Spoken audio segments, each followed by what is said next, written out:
Thank you, Emily. You know, after the presents are all unwrapped and the kids are going to be looking for something else to do, perhaps, there is a great way to spend quality time together, creating projects that can both educate and entertain. And joining us today is Sue Puchowitz, art instructor from the Sue Puchowitz Elkins Park Art Studio, with some fabulous ideas for kids of all ages, and including us, I think. Nice to see you. Same. Thank you. So you brought a whole bunch of stuff. Should we start over here? Yes. Well, I brought some things that I think are very success-oriented that you could do with your own children at home, especially during the holiday time. I love this one. This is a dry erase board. This one is actually done by a 10-year-old. It's a very simple thing. You could just take a regular hard surface board, and I like to gesso it so it has a nice clean surface for painting. Sure. And I just put a little clip on the back so it's hangable. Okay. Of course, you're going to need a dry erase marker. And you could just take any shiny little tile.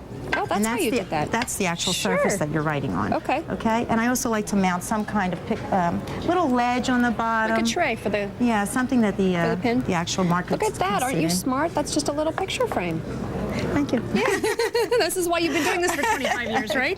And you have your own studio and everyone comes to you. You got it. Yeah. Anyway, you plan out your design. I did it with pencil and So we could have done it that way too, yes. then, right? Or you can hold it any way you want. Sure. Okay. Okay. And then you just pick up some random shapes. Oops.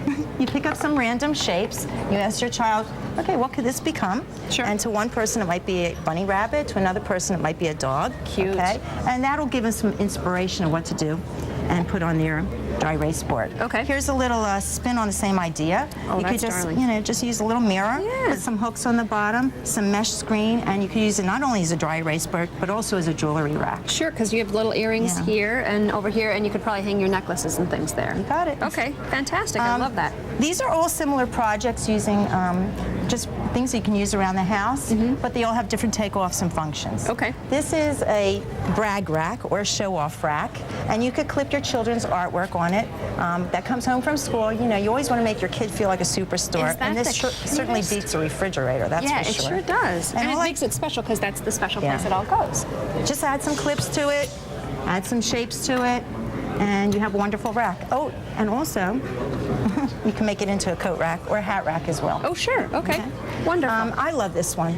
This is a sculpture on wheels. Of course, the most important part is that it does move, and this could go for miles with your child. Okay. And it's just stacking all kinds of wooden shapes or cardboard shapes, common things like toilet paper rolls, bottle caps. This one I actually made by taking chopsticks and putting some Tinker Toy wheels on, and that's what made it roll. Look at that. That's Okay, but this phenomenal. one's really great. This is just, I'm going to hold this up now. This Okay. is a shoe box, and all I used were some hanger rods, okay, and To make ribbon the dowels. spools. Okay. Save your toothpaste caps and all your little jewelry boxes. You could stack them up, and your kid will have a lot of fun with this. Isn't that cute? I love that idea.